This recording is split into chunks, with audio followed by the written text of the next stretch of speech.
sa barko. Sasadya tayo sa Bulgarian, doon na Victorina. Ang lunas ay napakadali. Bumukay ng kadang sa Manila, magbukas ng bagong ilog at tabunan ng ilog pasta. Sa panukulang ito'y malaking perang magugugol. Ginoong Simon at masisira ang mga kabayanan. Pwes, sumila gamitin ang mga balanggo at biha upang walang perang gugugulin sa paggawa.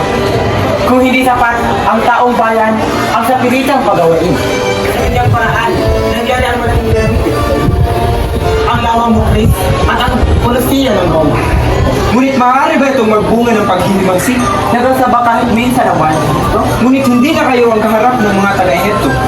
Ang lupang ito'y maraming krisis na imalsi dahil sa salitang paggawa.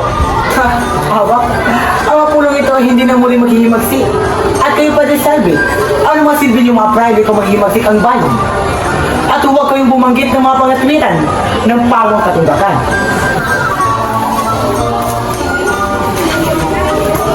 Siya ay isang napakawalang utang na loob at talakayin pa naman ang mga bagay na ito.